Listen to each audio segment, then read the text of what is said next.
క్రితము ఎన్నికల commission annexure 7 release చేసింది. ఆ అనెక్షర్ 7 చూస్తే ఈ ప్రభుత్వం మరొక భారీ కుట్రకు తెరతీసిందనే విషయం స్పష్టంగా అర్థమవుతుంది.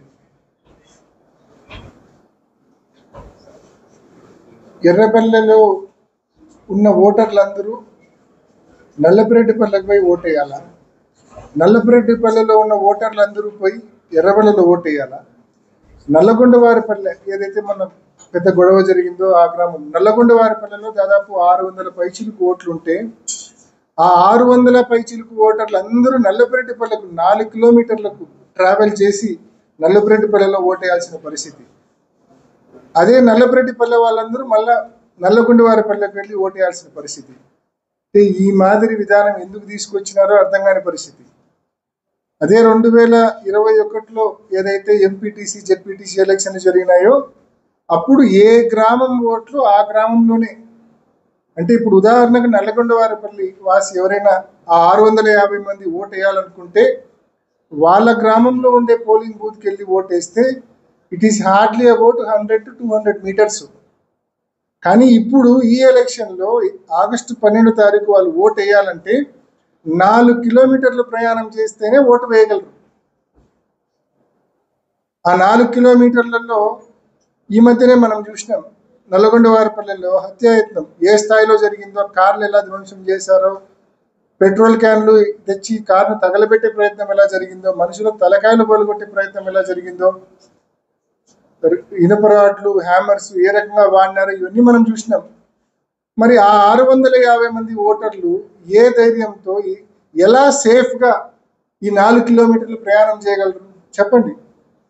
వాళ్ళ ఊర్లోనే పోలింగ్ బూత్ ఉంది, వాళ్ళు అక్కడ ఓటు వేయాల్సింది పోనిచ్చి ఈ మాదిరి విధానం తీసుకొని రావడము అంటే ఈ మాదిరి ఎక్కడన్నా మనము పోలింగ్ బూత్స్ షిఫ్ట్ చేయడం చూసింటాం సౌలభ్యం కోసం.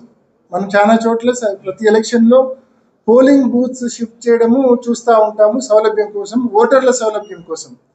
కానీ ఇది రివర్స్. పోలింగ్ బూత్లు అలానే ఉన్నాయి అన్ని ఊర్లలో, కానీ ఓటర్లను షిఫ్ట్ చేసినారు. నల్లగొండవారిపల్లె ఓటర్లందరినీ నల్లపురెడ్డిపల్లెకి షిఫ్ట్ చేసినారు, నల్లపురెడ్డిపల్లె ఓటర్లందరినీ కొందరిని ఎర్రపల్లెకి షిఫ్ట్ చేసినారు, కొందరినేమో నల్లగొండవారిపల్లెకి షిఫ్ట్ చేసినారు. అంటే ఇది అబ్సల్యూట్లీ అర్ధరహితం, మోస్ట్ మీనింగ్లెస్. మరి ఎందుకు చేశారనేది ఇంకా ఆలోచన చేస్తే కన్నా కేవలం పోలింగ్ శాతం తగ్గించాలా, 4 కిలోమీటర్లు నిజంగా సేఫ్గా వచ్చే పరిస్థితులు ఇవాళ లేవు కాబట్టి చాలామంది ఓటు వేయడానికి రాకపోవచ్చు. ఆ అడ్వాంటేజ్ టీడీపీ బహుశా పోలింగ్ బూతులను పోలీసులను అడ్డం పెట్టుకుని ఏమైనా అడ్వాంటేజ్ తీసుకునే ప్రయత్నం చేయడానిక, దేనికోసం మరి ఈ మాదిరి? నిజంగా it is the duty of the Election Commission to ensure that every citizen comes and votes. అట్లు సౌలభ్యం కల్పించాల్సిన బాధ్యత ఎన్నికల కమిషన్ది. కాబట్టి ఇవాళ అదే ఎన్నికల కమిషన్ మరి ఇవాళ ఈ రూలింగ్ పార్టీ ఇన్ఫ్లుయెన్స్లో ఇంత ఘోరంగా ఇప్పుడు 600 మొత్తం దీని ఇంపాక్ట్ ఎంతమంది మీద ఉంటుంది అంటే 6 పోలింగ్ బూత్స్ మీద ఇంపాక్ట్ ఉంది. ఇప్పుడు నేను చెప్తా ఉన్న ఇంపాక్ట్ 6 పోలింగ్ బూత్స్ మీద ఉంది, అంటే 3900 ఓట్ల మీద ఉంది. దాదాపు ఈ ఎలక్షన్ 10,600 ఓట్లకు సంబంధించి అంటే 3,900 ఓట్లు అంటే దాదాపు 36% ఆఫ్ ద ఓట్స్, 36% ఓటర్లకు ఈ సమస్య ఉంటుంది. తన ఇంటి పక్కనే పోలింగ్ బూత్ ఉంటుంది కానీ అక్కడ అతనికి ఓటు ఉండదు, అతను ఒక 4 కిలోమీటర్లు ప్రయాణం చేసి ఓటేయాల్సిన పరిస్థితి. ఇంత అధ్వానంగా అనెక్షర్ 7 రిలీజ్ చేయడము, ఓటర్ లిస్ట్ రిలీజ్ చేయడం అనేది ఎంత అన్యాయం అనేది ఒక్కసారి ప్రతి ఒక్కరు ఆలోచించండి. ఓటర్ లిస్టులు అనేటివి ఒక 2 వారాల క్రితమే మేము కలెక్ట్ చేసుకున్నాం, కానీ ఓటర్ లిస్టుల్లో ఈ మాదిరి డిస్క్రిపెన్సీ మాకు అర్థం కాలేదు. కానీ ఎప్పుడైతే అనెక్షర్ 7 అనేది 2 రోజుల క్రితం రిలీజ్ చేసిందో అప్పుడు ఈ తెలుగుదేశం ప్రభుత్వం యొక్క కుట్ర బట్టబయలైంది, ఎక్స్పోజ్ అయింది వీళ్ళ కుట్ర. ఇప్పటికే ఇష్టం వచ్చినట్టు బైండ్ ఓవర్లు చేస్తూ ఉన్నారు మా కార్యకర్తలను, ఇప్పటికే ఇష్టం వచ్చినట్లు అటాక్లు చేస్తూ ఉన్నారు మా కార్యకర్తలు, ఇప్పటికే ఇష్టం వచ్చినట్లు తప్పుడు కేసులు పెడతా ఉన్నారు మా కార్యకర్తల మీద. ఇవన్నీ సరిపోనట్లు ఇంకో ఘనకార్యం చేశారు. అదేంటంటే మొత్తం ఓటర్లను షిఫ్ట్ చేసేసారు. ఒక పోలింగ్ బూత్ లో వేయాల్సిన ఓటర్స్ అందరినీ మరో పోలింగ్ బూత్ కి షిఫ్ట్ చేసేసినారు. పోలింగ్ బూతులు షిఫ్ట్ చేయకుండా ఓటర్లను షిఫ్ట్ చేసినారు. మేము ఇవాళ మధ్యాహ్నం ఈ ఇష్యూ మా నోటీస్కి వచ్చిన వెంటనే, ఈ డిస్క్రిపెన్సీ మా నోటీస్కి వచ్చిన వెంటనే ఎన్నికల కమిషన్ దృష్టికి, మరి కలెక్టర్ గారి దృష్టికి తీసుకెళ్లాము, ఈమెయిల్ చేయడం జరిగింది. అదేవిధంగా ఇప్పుడు మా నాయకులు కూడా కలుస్తూ ఉన్నారు. అదేవిధంగా స్టేట్ ఎలక్షన్ కమిషన్ దృష్టికి కూడా ఈ సమస్యను తీసుకెళ్ళడం జరిగింది.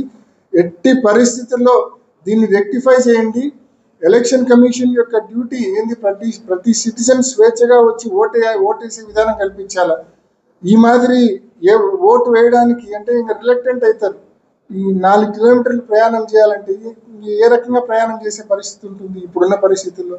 కాబట్టి ఎట్టి పరిస్థితుల్లో నల్లగొండవారిపల్లిలోనే ఓటేసే విధానం కల్పించాలా, నల్లపెరటిపల్లిలోనే ఓటేసే విధానం కల్పించాలా, ఎర్రబెల్లి వాళ్ళకి ఎర్రబెల్లిలోనే ఓటేసే విధానం కల్పించాలా. 2021లో ఇదే విధానం ఉంది.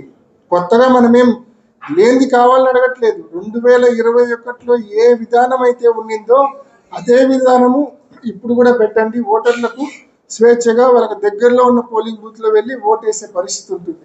కాబట్టి దీన్ని తక్షణమే రెక్టిఫై చేయమని చెప్పి ఎన్నికల కమిషన్ ని రిక్వెస్ట్ చేస్తా ఉన్నాం.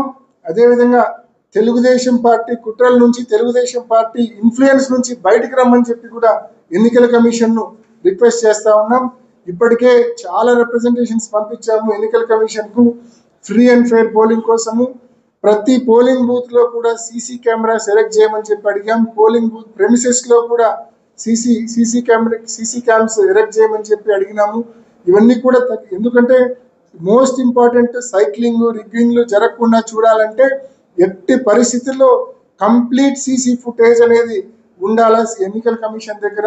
ఇటువంటి చర్యలు అన్ని కూడా తీసుకోమని చెప్పి ఎన్నికల కమిషన్ ఇప్పటికే మేము అనేక సందర్భాల్లో ఈ 4-5 రోజుల్లో రిప్రజెంటేషన్స్ పంపడం జరిగింది. కోర్టు దృష్టికి కూడా తీసుకెళ్లడం జరిగింది. మరి తప్పకుండా ఎన్నికల కమిషన్ వెరీ వెరీ ఇంపార్టెంట్. ఈ పోలింగ్ బూత్స్ సంబంధించి ఈ దాదాపు 4,000 ఓట్లకు సంబంధించిన ఈ పోలింగ్ బూత్ సమస్యను ఏదైతే ప్రతి ఓటర్ కూడా 4-5 కిలోమీటర్లు ప్రయాణం చేయాల్సిన ఈ పరిస్థితి వచ్చిందో, పక్కనే పోలింగ్ బూత్ ఉండగా 100 మీటర్ల పోలింగ్ బూత్ ఉండగా 4-5 కిలోమీటర్ల మేర ప్రయాణం చేసి ఓటేయాల్సిన ఈ పరిస్థితి కల్పించారు. దీన్ని తక్షణం రెక్టిఫై చేసి 2021లో ఏ విధానం అయితే ఏ రకంగా ఉండిందో అదే రకంగా అనెక్షన్ 7 రిలీజ్ చేయమని, అదే రకంగా ఓటర్ లిస్టును రిలీజ్ చేయమని చెప్పి ఎన్నికల కమిషన్ మనవి చేసుకుంటున్నాం.